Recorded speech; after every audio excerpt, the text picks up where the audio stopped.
얼마 전에 한 분이 이런 문의를 주셨습니다. 목사님, 에베소서 말씀을 읽다가 궁금한 점이 있어 여쭙습니다. 에베소서 4장 말씀에 보면 우리가 다 하나님의 아들을 믿는 것과 아는 것에 하나가 되어 온전한 사람이 되라고 말씀하시지 않습니까? 그러면서 온전한 사람을 이루어 그리스도의 장성한 분량까지 자라라고 하시지 않습니까? 그런데 이 말씀을 읽다가 우리가 그리스도의 장성한 분량까지 성장하려면 어떻게 해야 하는지에 대해 궁금증이 생겼습니다. 목사님 혹시 이것에 대해 설명해 주실 수 있나요? 라며 문의를 주셨습니다. 여러분, 이분 말씀처럼 에베소서 4장에 보면 이런 말씀이 나옵니다. 우리가 다 하나님의 아들을 믿는 것과 아는 일에 하나가 되어 온전한 사람을 이루어 그리스도의 장성한 분량이 충만한 데까지 이르리니. 여러분, 사도 바울이 이 말씀을 통해 뭐라고 말을 합니까? 우리가 믿는 것과 아는 것이 하나가 되어 그리스도의 장성한 분량까지 자라야 한다고 말을 하고 있다는 것입니다. 그렇다면 여러분, 그리스도의 장성한 분량까지 성장하라고 말을 하고 있는데 그러면 우리는 어떻게 이렇게 성장할 수 있을까요? 이번 시간부터는 우리의 신앙이 그리스도의 장성한 분량으로 성장하는 방법 시리즈를 통해 이에 대해 말씀을 드리기 원합니다. 특별히 이번 시간에는 이것을 위해 우리가 가장 먼저 무엇을 알아야 하는지에 대해 함께 나누기 원합니다. 저는 오래전에 이런 경험이 있습니다. 고등학교 때 성령체험을 한 후 뜨거운 신앙을 가지게 되었습니다. 꽃이나 나무만 보아도 이러한 것들이 하나님을 찬양하는 것 같았고 너무 감격과 기쁨이 넘쳐 마치 구름 위를 걷는 것과 같은 신앙생활을 했습니다. 그런데 이런 신앙이 영원할 줄 알았는데 시간이 지나면서 저에게 어떤 일이 일어나게 되었느냐. 2년쯤 지나자 신앙의 감격도 기쁨도 다 사라져버렸고 저희 신앙이 냉랭해지면서 형식적으로 변하는 것을 보게 되었습니다. 여러분 혹시 우리 가운데에도 이와 비슷한 경험을 하신 분들이 계십니까? 그럼 여러분, 왜 우리에게 이런 일이 일어나는 것일까요? 왜 영원할 것 같은 뜨거운 신앙이 사라져버리는 것일까요? 이제부터 왜 우리의 신앙이 식어져 버리게 되고 또 이렇게 되지 않으려면 우리가 어떻게 해야 하는지에 대해 말씀을 드리기 원합니다. 여러분, 우리가 이것을 알기 위해서는 먼저 사도 바울이 말한 에베소서 말씀에 대해 명확한 이해가 있어야 합니다. 여러분, 사도 바울이 우리가 온전한 신앙인이 되려면 어떻게 해야 한다고 말을 합니까? 하나님을 믿는 것과 아는 것이 하나가 되어야 한다고 말을 하지 않습니까? 여러분, 우리가 만약 믿음은 있는데 하나님에 대해 제대로 알지 못하게 된다면 어떻게 될 수 있느냐? 저와 같이 뜨거운 신앙이 믿음을 잃어버리게 되므로 냉랭하며 율법적이며 형식적인 신앙인으로 전락이 될 수 있다는 것입니다. 그래서 사도 바울이 우리가 온전한 신앙인이 되려면 반드시 믿는 것과 아는 것이 하나가 되어야 한다고 말을 한 것입니다. 뿐만 아니라 똑같은 이유로 베드로도 예수님을 아는 지식에서 자라가라고 말을 한 것입니다. 그렇다면 여러분, 우리의 신앙을 성장시키고 또한 유지시키기 위해 우리가 알아야 하는 것이 무엇이냐? 또한 우리가 그리스도의 장성한 분량으로 자라기 위해서 알아야 할 것이 무엇이냐?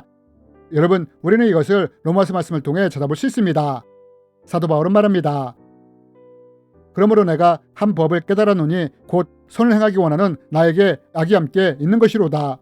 내 속사람으로는 하나님의 법을 즐거워하되 내 지체 속에서 다른 한 법이 내 마음에 벅어 싸워 내 지체 속에 있는 죄의 법으로 나를 사로잡는 것을 보는도다. 여러분, 사도 바울이 이 말씀을 통해 뭐라고 말을 합니까? 우리 안에는 대립하는 두 가지가 있다고 말을 합니다. 즉 하나님의 법을 좋아하는 속사람이 있고 이와 반대로 죄의 법을 따르는 것을 좋아하는 지체인 육체가 있다고 말을 합니다. 여러분, 왜 뜨거웠던 신앙이 시간이 가면서 점차 식어져 가느냐? 식는 정도를 넘어 냉랭하고 형식적이 되고 율법적으로 될 수 있느냐? 그것은 육체의 죄의 법이 우리를 사로잡기 시작할 때 이런 일이 일어날 수 있다는 것입니다. 여러분, 우리가 성령으로 거듭나면 우리는 감격과 기쁨이 넘치게 됩니다.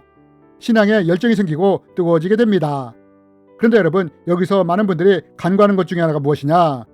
이렇게 속사람이 기뻐하며 감격과 기쁨을 느끼는 때라도 육체가 여전히 우리로 하여금 죄의 법으로 사로잡고자 한다는 것을 간과하고 있다는 것입니다. 그런데 만약 우리가 이런 신앙의 원리를 모를 때, 이러한 것을 간과할 때 우리 안에서 어떤 일이 일어날 수 있느냐? 육체의 죄의 법과 소욕이 서서히 우리를 사로잡으면서 우리의 뜨거운 신앙에 물을 뿌릴 수 있다는 것입니다. 이러면서 우리의 신앙이 서서히 식어져 갈 수 있다는 것입니다. 여러분, 사도 바울이 이러한 신앙의 원리를 갈라디아서에서 정확하게 설명해주고 있지 않습니까? 육체의 소욕은 성령을 거스르고 성령은 육체를 거스르나니 이 둘이 서로 대적함으로 너희가 원하는 것을 하지 못하게 하리 함이니라. 여러분, 우리가 이 말씀을 통해 볼 수 있는 것이 무엇입니까? 육체와 성령은 서로 대적하며 만약 우리 안에서 육체의 영향력이 커지면 성령을 거스르게 되고 성령의 통치력이 커지면 육체를 거스르게 된다고 말을 하지 않습니까? 즉 아무리 우리의 신앙이 뜨겁더라도 만약 육체의 법이나 소욕이 우리를 사로잡기 시작한다면 성령의 통치력이 약해지며 신앙이 약해지게 된다는 것입니다. 반대로 성령이 생수의 강을 우리에게 흘려보낼 때 육체의 죄의 법이나 소욕이 이러한 생수의 강을 방해할 것을 알고 우리가 이것을 막아내게 된다면 여전히 성령님의 통치력이 강하게 흘러나오기에 우리의 신앙이 유지되며 또한 성장하게 된다는 것입니다. 여러분, 이것이 바로 신앙 성장의 원리인 것입니다. 이런 것을 모른 채 우리가 서서히 육체의 법이나 육체의 소욕에 서서히 사로잡히게 된다면 우리의 신앙에 문제가 생기게 되는 것입니다.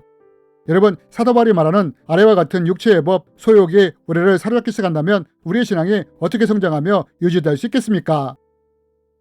육체의 일은 분명하니 곧 음행과 더러운 것과 호색과 우상숭배와 주술과 원수 맺는 것과 분쟁과 시기와 분냉과 당짓는 것과 분열함과 이단과 투기와 술취함과 방탕함과 또 그와 같은 것들이라. 전에 너희에게 경계한 것 같이 경계하노니 이러한 일을 하는 자들은 하나님 나라를 유업으로 받지 못할 것이요. 여러분, 왜 사도 바울이 우리가 온전한 신앙인이 되기 위해 믿는 것과 아는 것이 하나가 되어야 한다고 말을 했느냐? 왜냐하면 우리가 이러한 신앙의 원리를 알고 또한 이것을 통해 우리의 믿음을 지키기 위해 애를 쓰게 될 때 우리의 신앙이 성장하며 온전한 신앙인이 될 수 있기 때문입니다. 뿐만 아니라 이러한 과정을 통해 그리스도의 장성한 분량까지도 살아날 수 있기 때문입니다. 그러나 이러한 것을 알지 못할 때 육체의 죄법과 소욕에 사로잡힐 때 결국 신앙이 정치되거나 퇴보될 수도 있다는 것입니다. 그러므로 여러분, 우리 가운데 온전한 신앙으로 성장하여 그리스도의 장성한 분량까지 성장하길 원하시는 분이 계시다면 이것을 꼭 기억했으면 좋겠습니다. 우리의 신앙이 열정적이고 기쁠 때, 감격이 넘칠 때, 이때조차도 이런 신앙을 무너뜨리고자 하는 내 안에 죄의 법과 육체의 소욕들이 있다는 것을 기억해야 한다는 것입니다. 그리고 이런 것들이 우리를 사로잡도록 내버려둘 때 우리의 신앙의 발목이 잡힐 수 있다는 것도 기억했으면 좋겠습니다. 이와 함께 우리가 이러한 죄의 법들, 육체의 소욕들을 어떻게 다루느냐에 따라 우리의 신앙이 성장할 수도 있고 반대로 이로 인해 우리의 신앙이 정체되거나 퇴보될 수 있다는 것도 알았으면 좋겠습니다. 그렇다면 여러분, 우리의 신앙을 방해하는 이러한 것들을 우리는 어떻게 다루어야 할까요? 어떻게 이러한 것들이 내 안에 계신 성령님의 통치를 거스르지 못하게 할 수 있을까요? 이에 대해서는 다음 편을 통해 자세히 나누기 원합니다. 주님의 이름으로 여러분을 축복합니다.